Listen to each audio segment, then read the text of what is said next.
अस्सलाम वालेकुम नाजरीन, मैं हूं अब्दुर्रऊफ रूफी और आप देख रहे हैं तारीख नामा। नाजरीन, दुनिया में अयाश, बदकिरदार और गलीज तरीन हुकूमतें कई ममालिक, कई बर आज़म पे रही हैं। ख़ास तौर पे जापान की मिसालें दी जाती हैं कि जापान पर एक ऐसा दौर था जब वहाँ के बादशाह दरबार में पेशाब कर देते थे। जापान के बादशाह नंगे दरबार लगाया करते थे। इसी तरह चीन के बारे में कहा जाता है कि जब चीन तहजीब के इस दौर से नहीं गुजरा था, वहाँ जहालत थी, वहाँ पे चर्स, अफीम यानी नशा करने वालों की कसरत थी, नंगे दरबार लगाए जाते थे, जहालत की इंतहा थी। लेकिन आज जापान, चीन तरक्की के बामे अरूज पर पहुंच गए हैं। उन्होंने जहालत, बद तहजीबी, अयाशी की वो तमाम अलामतें ख़त्म करके दुनिया को अपनी तहजीब का गुरोइदा बना लिया है। लेकिन हमारे हिंदुस्तान में भी ऐसा दौर गुजरा है। मोहम्मद शाह रंगीला नाजरीन, जिसके बारे में आपने सुना होगा, बहुत ज़्यादा पढ़ा भी होगा। उसकी एक ज़रबुल मिसल भी है कि दिल्ली दूर अस्त मुख्तलिफ, यानी कि उसको कहा जाता है। लेकिन उसके बारे में कुछ ऐसी डिटेल जो यकीनन आपकी नज़रों से नहीं गुजरी होगी और आप पहली मर्तबा ये चीज़ें सुन रहे होंगे। नाजरीन, मोहम्मद शाह रंगीला भी नंगे दरबार में आ जाता था। मोहम्मद शाह रंगीला भी नंगे दरबार लगाता रहा है। मोहम्मद शाह रंगीला भी अपने दरबार में पेशाब करता रहा है और सारे हाजरीन, सारे दरबारी, वज़रा, हत्ता के उलमा वाह वाह वाह करते थे। और इसी तरह मोहम्मद शाह रंगीला भी, उसके बारे में बहुत सारी कबाहतें, बहुत सारी ऐसी गलीज यानी कि जिनको बयान करते हुए भी यानी कि बहुत ज़्यादा हौसले की बात है, उनमें थीं। और उसने इन तमाम खराफात के बावजूद हिंदुस्तान की अजीम तरीन मुग़ल सल्तनत पर 29 साल हुकूमत की। नाजरीन, मज़ीद आगे बढ़ने से पहले मेरी आप तमाम दोस्तों से गुजारिश है कि चैनल को सब्सक्राइब करें, वीडियो को लाइक करें, ताकि इस तरह की तारीख़ी और मुस्तनद तारीख़ी अपडेट्स आपको बरवक्त मिलती रहें।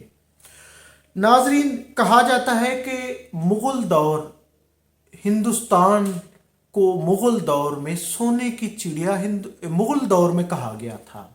बहुत सुनहरी दौर जिसमें हिंदुस्तान ने बहुत ज़्यादा तरक्की की और पूरी दुनिया में मुग़ल अम्पायर, मुग़ल का जो दौर है वो जापान, वो तीसरी दुनिया में भी आज दरसी कुतुब और ख़ास तौर पर तारीख़ की किताबों में पढ़ाया जाता है कि किस तरह इब्राहिम लोधी को शिकस्त देकर 1526 में बाबर ने हुकूमत कायम की थी। और वो आलीशान हुकूमत जो नाजरीन अफ़गानिस्तान से लेकर बर्मा तक फैली हुई थी, जो नाजरीन जिसके दरवाजे यानी कि जो यूरोप तक जिसके वो मिलने को जा रहे थे, जो पूरे हिंदुस्तान, आज का पाकिस्तान, भारत, अफ़गानिस्तान, बर्मा, नेपाल, बांग्लादेश तक ये फैल गई थी। ये इतनी बड़ी सल्तनत थी। तो उसकी जवाल जो जाके, ये वैसे तो मुग़ल सल्तनत का जवाल 1707 के बाद, औरंगज़ेब आलमगीर के बाद जो हुकूमतें आईं, वो तमाम अयाश थे, वो बदकिरदार थे, वो उन्होंने अपना फहाशी की, उन्होंने इस तरह की महाफिल वो सरेआम मुनक्किद करते थे और वो लहू और लब में डूबे हुए थे। नाजरीन, मोहम्मद शाह रंगीला, जिसको सैयद बरादरान ने, अभी उसकी उम्र तकरीबन कोई 17-18 साल ही थी, उसको उन्होंने तख्त पर बिठाया।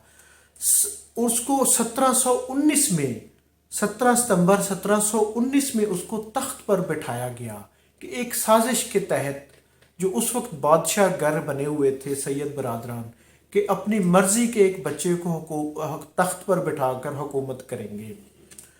मोहम्मद शाह रंगीला का असल नाम रोशन अख्तर था और ये शाहजहां खजिस्ता अव्वल का बेटा था और शाह आलम बहादुर का पोता था। नाजरीन, इसने खुद ही अपने आप को नासिरुद्दीन मोहम्मद शाह का लक़ब दिया था। इसे मौसीकी शेर व अदब का भी शौक था। और मज़े की बात यह है नाजरीन कि इसने अपने आप को रंगीला का लक़ब भी खुद ही दिया था। ये खुद ही रंगीला लिखता था अपने नाम के साथ। तो नाजरीन, ये इंतहा का मूडी आदमी था। इसका मूड हुआ तो ये नया कानून बना देता था और उससे अगले ही रोज उस कानून को तोड़ देता था। तो इसी तरह ये खड़े खड़े अपने वजीर आजम को जेल में भिजवा देता था और जेल से किसी को निकाल के वजीर बना देता था। इसी तरह ये रोजाना नए 5 वजीर बनाता था और फिर यह है कि रोजाना कई वज़रा को बरतरफ कर देता था। ये दरबार में नंगा आ जाता था, नंगा दरबार लगा देता था और दरबारी भी नंगे हो जाते थे। और इसी तरह ये ऐलान करता था कि कल फलां फलां जो वजीर हैं वो घुंघरू पहन कर आएंगे, वो जनाना लिबास पहन कर आएंगे। इवन के कई उलमा को भी उस वक्त कहता था कि वो जनाना लिबास पहनेंगे, कल पहन कर आएंगे, वो आते थे। इसी तरह एक दफा इसने तमाम जेलों से तमाम मुजरिम थे, मुलजिम थे, उनको रिहा करने का हुक्म दे दिया और इन्होंने फिर ऐलान किया कि उनकी जगह पे नए जो मुलजिम हैं, नए जो वो है, जेलें भर दी जाए। तो नाजरीन, सिपाहियों ने जो भी उन्हें रास्ते में मिला उन्होंने उन्हें पकड़कर जेल में डाल दिया।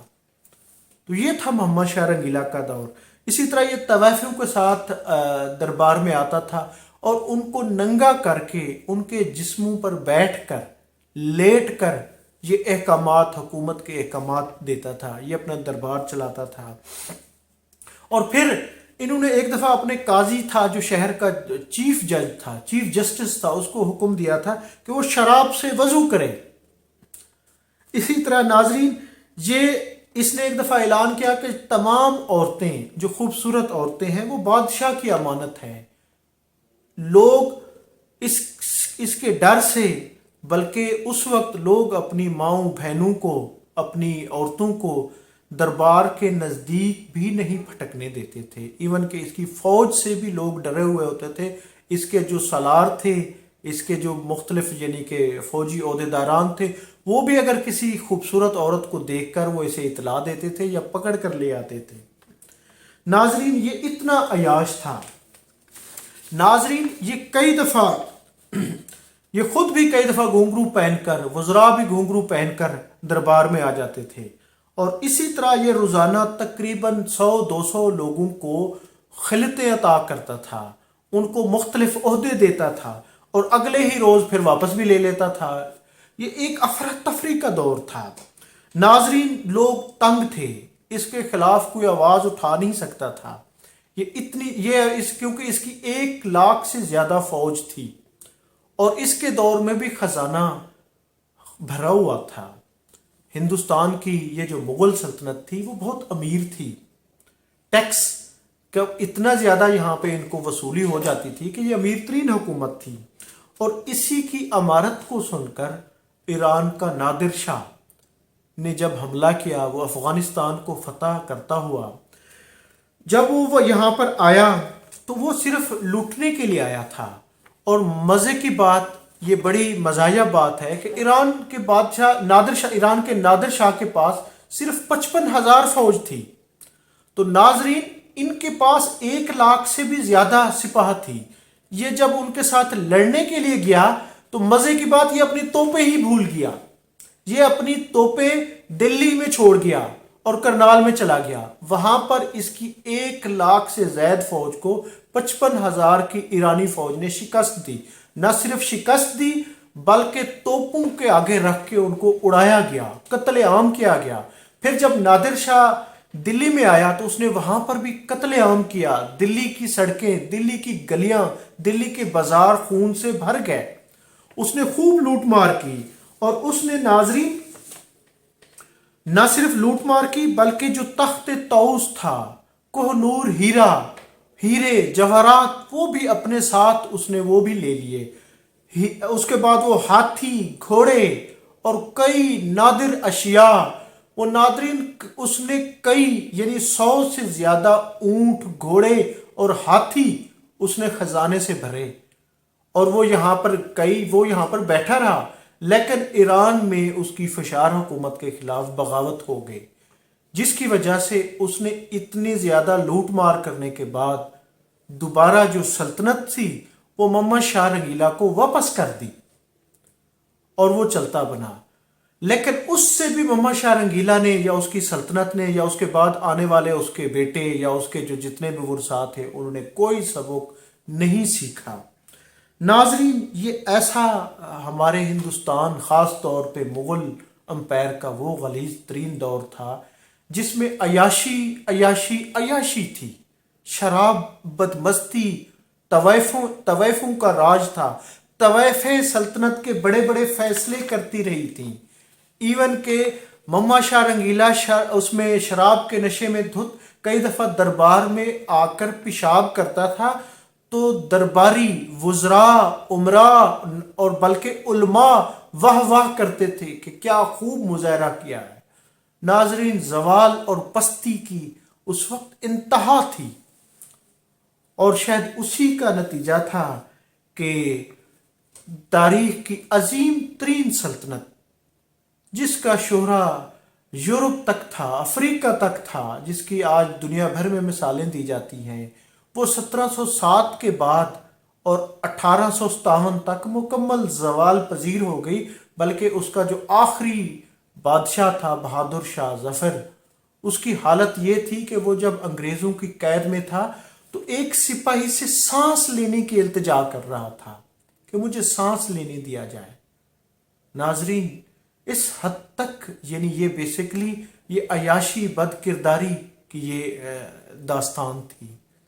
तो नाजरीन, 1719 में शुरू होने वाली हुकूमत 26 अप्रैल 1748 तक नादिर शाह 29 साल तक हिंदुस्तान पर हुकूमत करता रहा और फिर 26 अप्रैल 1748 को उनका इंतकाल हो गया। नाजरीन, 29 साल तक स्याह सफ़ेद का मालिक जिसने अयाशी बद किरदारी की दास्तानें कायम की। नाजरीन, हमने उनसे कोई सबक नहीं सीखा।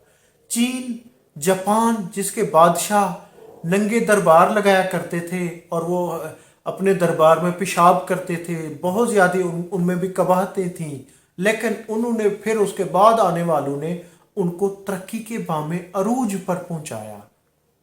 तो नाजरीन, हम देख सकते हैं कि हम कहाँ पर हैं।